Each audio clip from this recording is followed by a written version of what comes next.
It's been having problems where it gets where you ride it for a couple of for like a half an hour, and then something in the stator overheats, and then you lose spark.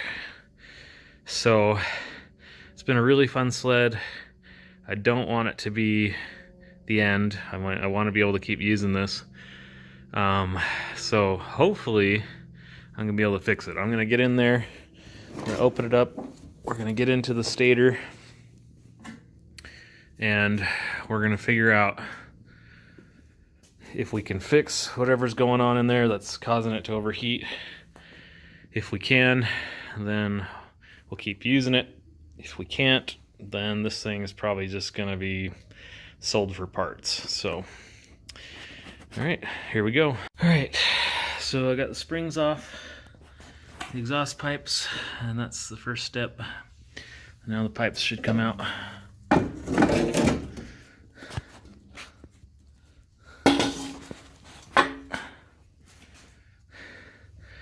That's just okay. So next we'll be taking off this pull cord housing, and we'll get on that next. All right, so once you get the bolts out, you can pull that out of the way, and then we've got well, I think this pulley's gonna have to come off, and then we're gonna have to get these bolts loosened that go around this housing. There's one back in here, and then one here, so we'll get those off. I think this guy's gonna have to come off as well, which means I'm gonna have to hold that crankshaft still while I loosen that. I don't know if this is the right way to do it, but this is the way I'm doing it.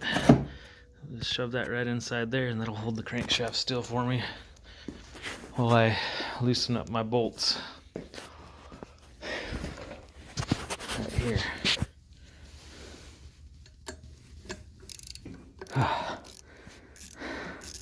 They're on there tight. Okay, so that pulley came out. That's the that's what allows it to crank over when you pull the rope. This looks like it probably goes to the water pump, so we're gonna have to get that off eventually. So let's work on this cover. Luckily, these nuts on the outside, or these screws that hold this in, are coming out relatively easily. But yeah, if you just get yourself a good strong screwdriver, a big one, then they loosen up not too bad. Although I am probably gonna have to get this pipe out of the way in order to give myself space that I need. Got the rest of the pipe out of here so that I have enough room to be able to get those screws out. Of course, they make this some kind of an Allen wrench screw that you need to get off right there in order to pull that pipe out, so of course they do. All right, let's get back to these screws.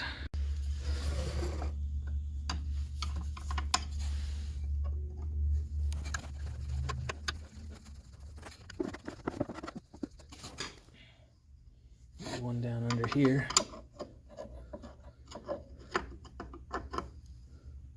I can find it. I feel it. Can't seem to find it with my screwdriver. There it is.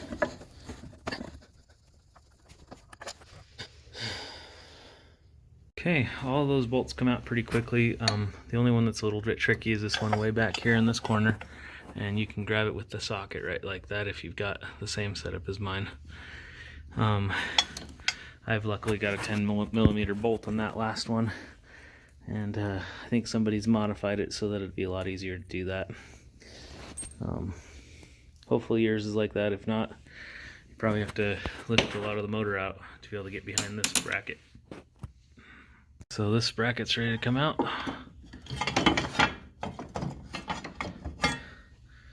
And there's that.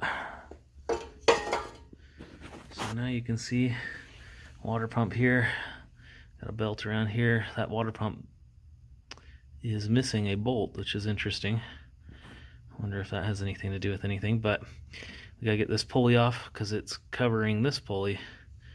And this is the pulley that's got to come out. This whole flywheel right here, so we can see the stator. Up the bolts on the this pulley right here. The way I did that is I squoze this, and that would lock that pulley in place because I got this frozen right here. And then I was able to unbolt those, and then this pulley just comes right out, just like that. So now we're to this flywheel. We're gonna get this flywheel off. First thing we're gonna try to get off is this nut right here, and then once we get that off, we're gonna have to use a puller to pull this puppy off. So I found that my 19 millimeter is the right one for that. And since I've got that flywheel still frozen over there, I should be able to loosen this.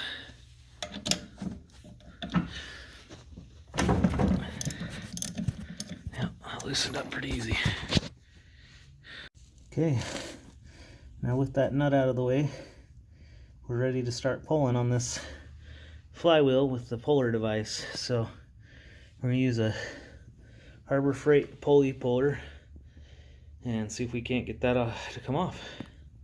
My pulley kit, at some point I had to go and buy some bolts that would thread for this job, because they got to be the exact same thread as this, which is not a customary pitch thread. I think it's a metric. So I had to find bolts that would fit this. We might end up just using these bolts. I can't remember, but I'm going to look through here and see if I can find bolts with the right pitch thread. Alright, so here's the setup I'm going to be using to pull that off. It's just this simple pulley, using a lot of washers and stuff to try to make it work, because it's not designed to work with these tiny of bolts, but I think we'll make it work. Alright, so I got this pulley set up, ready to come off. Now, I can't stress enough how important it is to have the exact right bolts for these three. They have to have the exact right threads, and I tried 3 or 4 times with a bunch of nuts and bolts I had laying around. I knew I had the right ones laying around, I just couldn't. And they looked close. They looked like they were the right threads, but they weren't, and so I had to switch them out until I found the exact right ones. So the last thing you want to do is start cranking on this, you know, start tightening these bolts down and ruin the threads on your flywheel. So you got to be absolutely certain that the bolts you're using match exactly the threads of the nuts that came out. These ones right here. So I'd recommend taking them to a shop and getting them matched up exactly at like a bolt shop specifically. There's a place here in Utah called Double D Bolts, I think, is where I got these 3. So absolutely certain that you got the right threads, the right metric threads, whatever they are. I'm not sure because it's been years since I took this off last time, but make sure you absolutely sure you got the right threads and the right nuts to be able to do this job, because a lot of them look really close and really similar, but they're not. So we'll see how this comes off. Alright, so I just popped it off. I was just can't stress enough how much you gotta make sure you're doing this right. It feels like you're gonna break something because you're tightening this thing down, and it's getting a lot of torsion on there, probably over 100 pounds of pressure. And then it pops off. When it pops off like a quick sudden pop, and then it comes right off. But yeah, a little bit nerve-wracking, but yeah, maybe wear some goggles and just pray that yours comes off without breaking any bolts. So, because it's a lot more pressure than you think you need.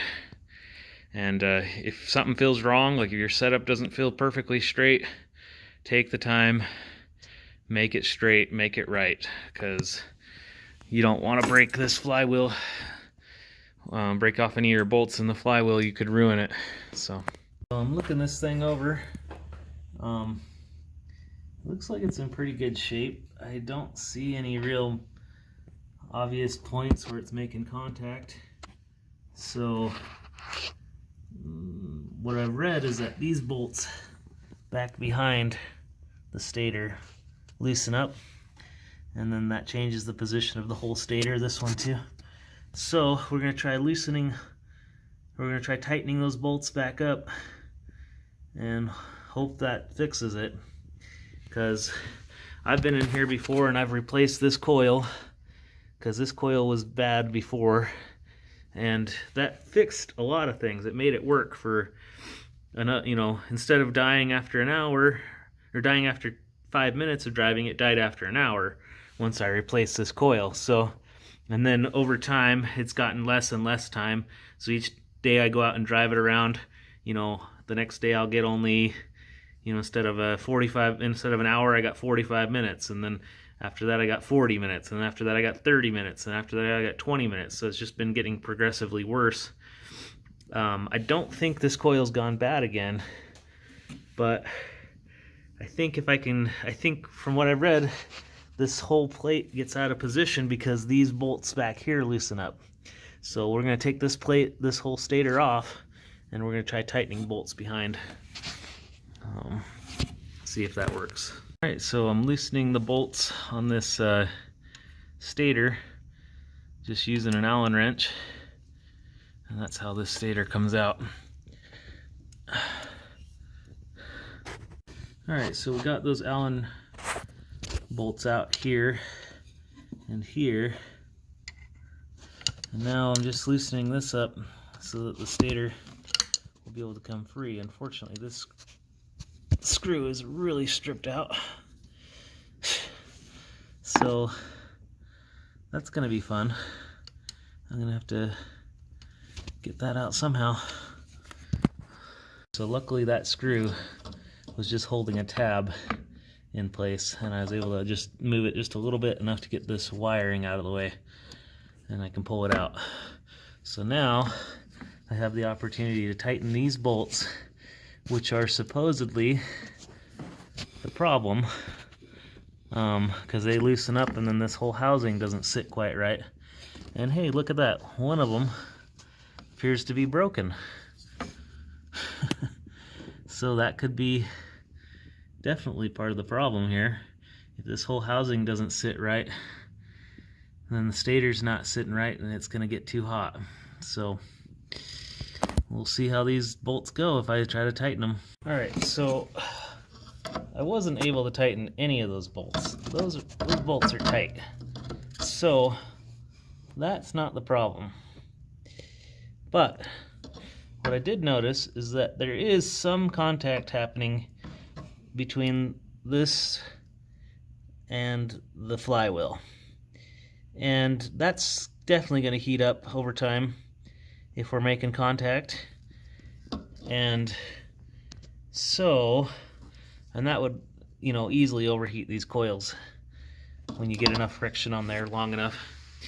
So what I'm going to try to do, I think, is I'm going to try to shave this down just a little bit while it's out here, and make it just a little bit smaller so it doesn't contact the flywheel.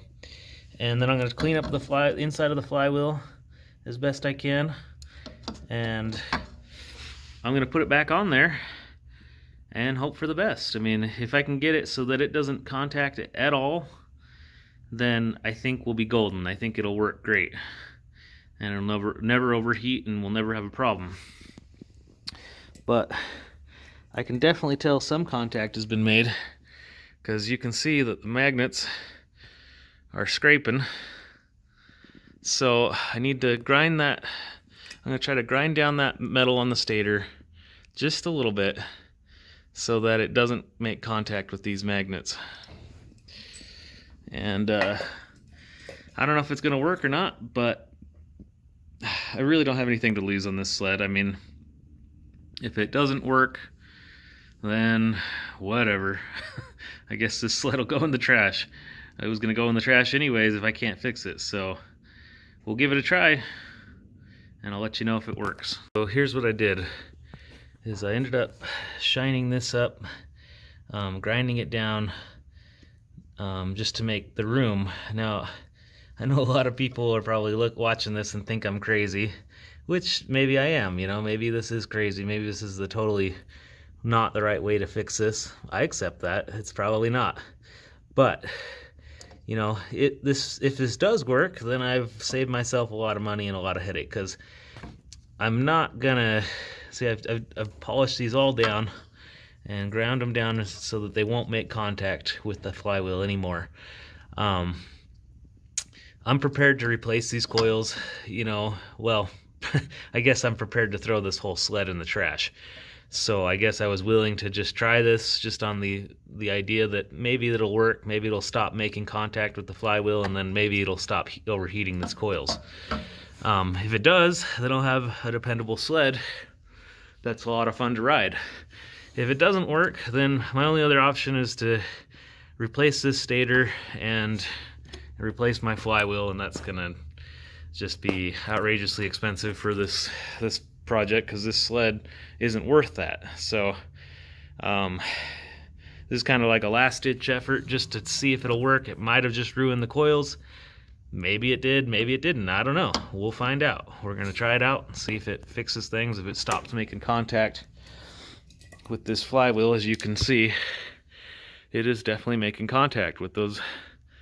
So I'm gonna clean this up a little bit, and we're gonna put it back in there and we'll see what it does.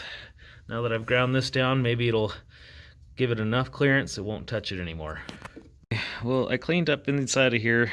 I used just some carb clean and paper towel and just wiped it out as best I could. I don't feel like it's a good idea to grind anything in here or try to shave anything off in here. These are magnets, and I'm pretty sure hitting them with some kind of you know, sanding would possibly disrupt these magnets and their ability to work properly. So I'm not going to try to mess with that. I don't want to mess up the magnetic field. I think just changing the contact point of those coils a little bit will make it enough that this won't make contact, and then thus it won't, by friction, won't heat up the coil and cause the coil to overheat to the point where it won't fire anymore. So we'll see if this worked. The other thing that's got me kind of mystified is that this stator can be adjusted in its positioning, right? Just like this. And I marked it before I took it off right up here. I did a little, scratched a little hash, little tag right there so I could see exactly where it came off. And I'm gonna put it right back, lined up where I left it. But yeah, that's the question. That's, you know, that's kind of boggling my mind. Was it just out of position and that's why it was making contact? Maybe. I don't know. So I imagine just a teeny bit of difference here would make the difference of making contact, but I don't know why they made it like this. Why didn't you just make it have one position and it can only go in that one position, not, you know, this whole range of motion? That's ridiculous. Why on earth would you build it like that? Got those bolts back in, got it lined up. Just gonna put this tab back over here and then try to tighten that bolt a little bit again. It's all stripped out, so tightening it's not doing much, but we'll do what we can. We're ready to go back on with this. We're gonna make sure and line up that keyway with the keyway on this flywheel. Right there. And I'm just twisting it. I don't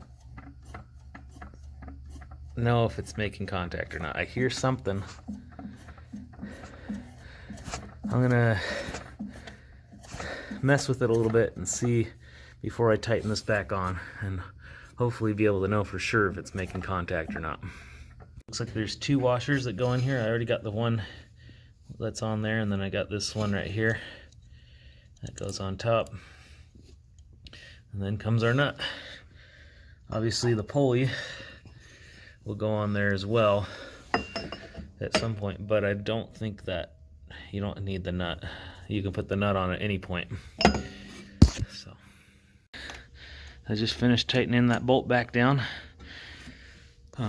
Once again, holding the crankshaft in position while I crank it and get it all tight.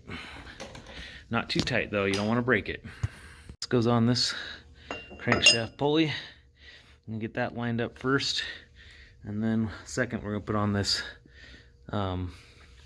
water pump pulley. So I just got these nuts started just to make sure my placement was right, and then I started these pulleys. These ones are all started, and I noticed that this one, the reason why it was missing is that bolt is broken off in there. So somebody at some point over tightened this and broke one of them, probably me, years ago. So don't do that. Don't over tighten them.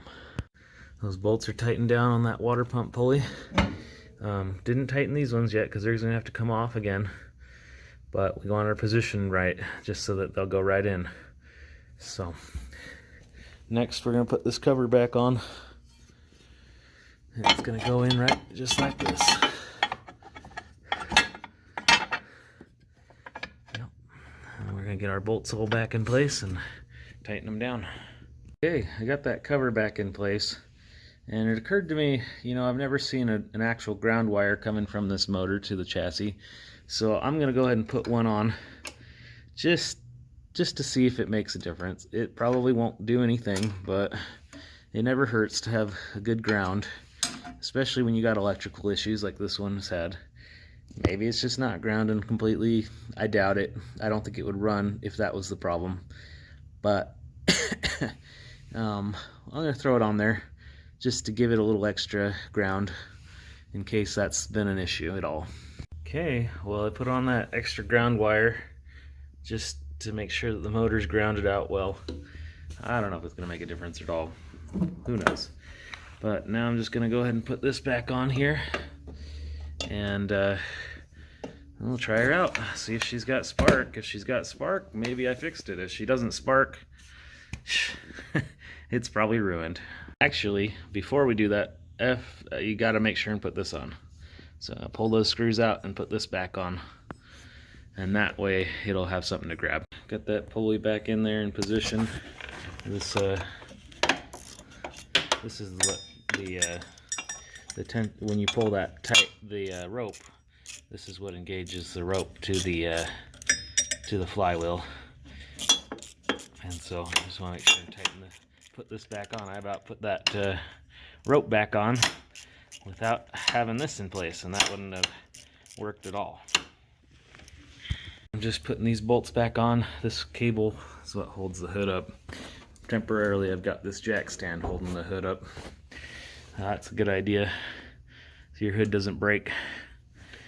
So yeah, just gotta put in these other 3 bolts. Now that bolt down there that's hidden, you can't even see it, it's too dark down there, but there's one that's right down in here. That's kind of a bugger to get started. I found that using a screwdriver just like that on these is a good way to get these started and get them tightened down. So okay, got the pipes going back in. Just gotta get all these springs on down here and up there. Got that final bolt in place here. Just gonna go through and check all the fluids before we try to start her up.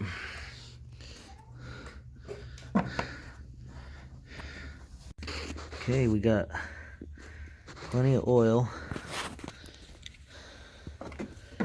Call that good.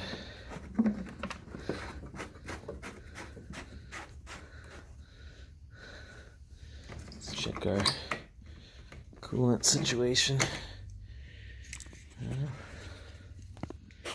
A little bit low. I guess we could add a little bit there, but not very low. Not low enough that I think it'd make a difference. We got gas, so we're gonna turn this puppy around and fire her up, see if she actually runs. There's the definitive proof that I did not ruin those coils by grinding them down, because as you're gonna be able to see here, as I pull it, it's gonna spark. This spark checker is gonna show us that it has spark. If I can get my camera in a position where you can see it. Let's see. Will the camera stay there? Alright, here we go. So it's definitely sparking, which means I didn't ruin those coils at all.